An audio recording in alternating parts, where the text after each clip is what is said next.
Well, hello. I'm Rocken Locken, or Light Code Larry, you might even think of me as right now. Now, in the past, I have done a multitude of talks regarding light codes and orbs, which I will touch on orbs as well. But the question keeps coming up more and more frequently, at least in the areas that I deal with, whether it be my Facebook page, the Pleiadian Angelic Rainbow Orbs page, or the other 12 platforms that we're consistently on. Okay, so here it goes.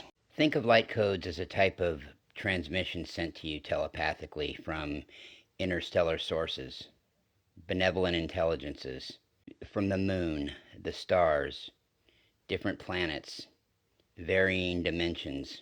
Rainbows would be an example of a light code. Different symbols, music, or just some kind of a instant understanding that comes to you in the blink of an eye, a split second, sooner than that even, of just a total understanding of a situation. That big aha moment. To me, it's the definition of an aha moment when something like that happens. Now, some of the ways that you can receive light codes, you can do it by sun or moon gazing, crystal gazing, channeling, different types of healing chambers. You can do this by observing crop circles, visiting sacred sites, such as Machu Picchu, the Giza pyramids, the Sphinx, things of that nature, and many, many more located throughout the planet. Just absorbing light-coded art, just visually kind of spacing off into this, can as well get you to get these transmissions come to you. Think of them as, you could even think of them as data packets sent to you. They're meant to activate you, to awaken you, reprogram your DNA. It's sort of an accelerated growth in your spirituality. They unlock dormant knowledge, memories that have been tucked away for not just decades, but probably lifetimes.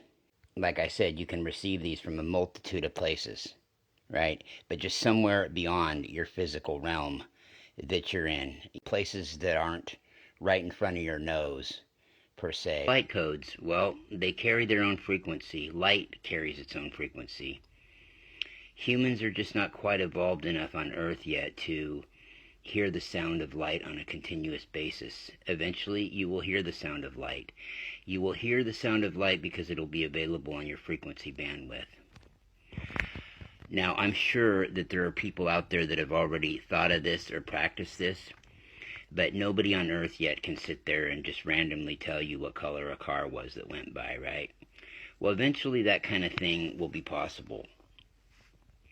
And, that happens through meditation, through ascension, through training your mind to be able to do that. Carries with it information, of course. Imagine being in a ascended, highly evolved society where instead of road maps, you're traveling through the cosmos or traveling on that ascended planet up in 6 or 7D, and the information that you need is passed through you through light, different light-coded in filaments, light colors.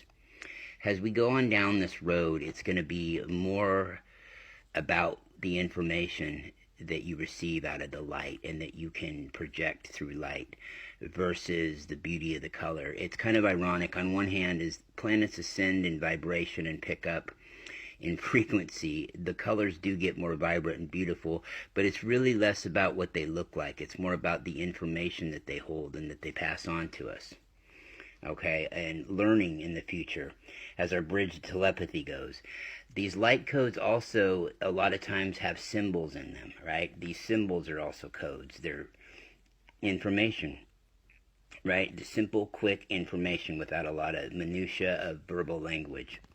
These light codes and symbols also reinvigorate DNA within you. They restore memory. They trigger an all-knowingness that you've always had.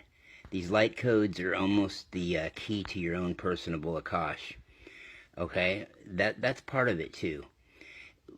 When you start mixing in these orbs with them, of course the orbs carry light as well. They carry information, but the orbs are actually, sometimes they're collective of beings on them. And most of the time they are. It just depends on whether or not they're from high up in the angelic realms or they're from in the star realms. The star realms carry a lot more beings on them, and they're more of a rounder type of Oh, there's more going on in there. There's a lot of different mix of colors, and it looks like there's more beings in one of those. Whereas the higher dimensional orbs are a flatter, smoother kind of a look.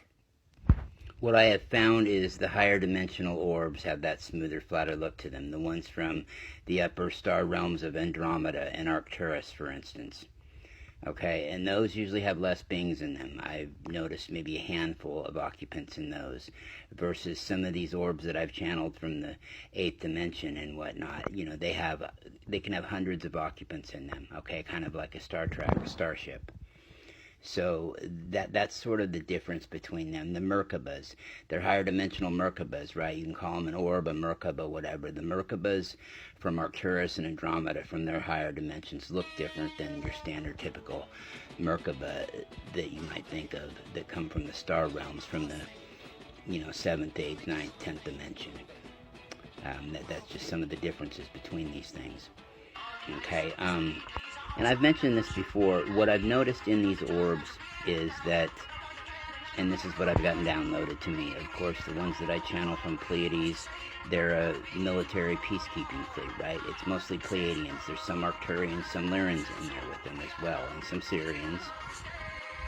Some of these occupants of orbs are souls that are getting ready to reincarnate back to Earth, so they're taking a tour around for a couple years of Earth time, comparatively speaking, and they're trying to find the right place they want to incarnate to. Some of these are loved ones that have passed, and they're just wanting to come back and, show their loved ones in some way without breaking free will treaties that they're okay and that they're safe, and just let them know that they're around.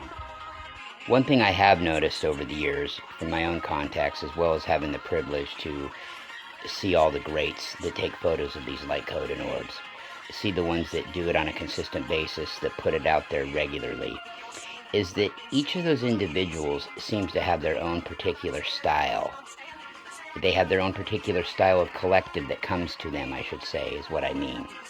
Of, varied interwoven colors. Sometimes it's more of a solid color, like the ones from Andromeda and Arcturus. They're more of a crystal blue, the higher Arcturian and higher Andromedan dimensional orb type light code Merkabas.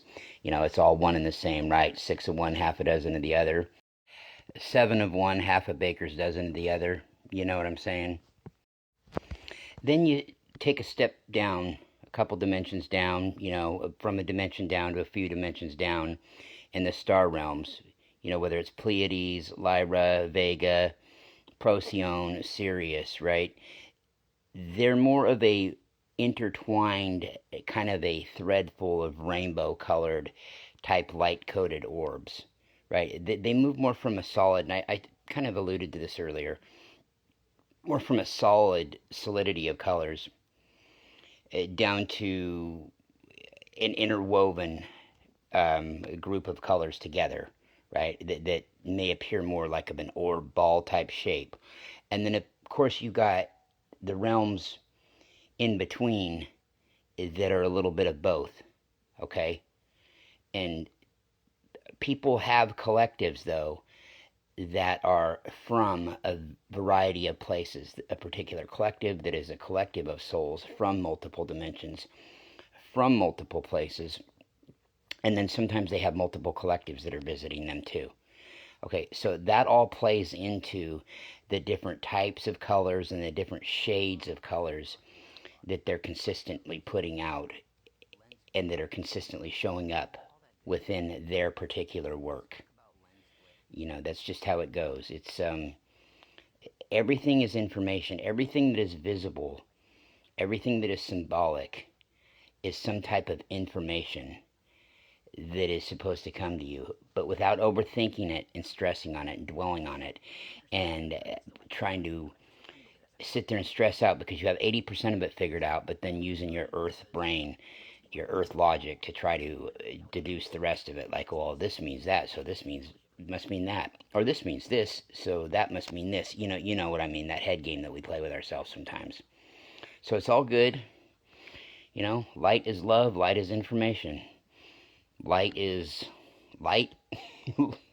Love is information. There you go. Rocken Locken out. Thank you to all the wonderful people that contributed photos to this. There are many of you. And you all know who you are. I mean, really. Come on.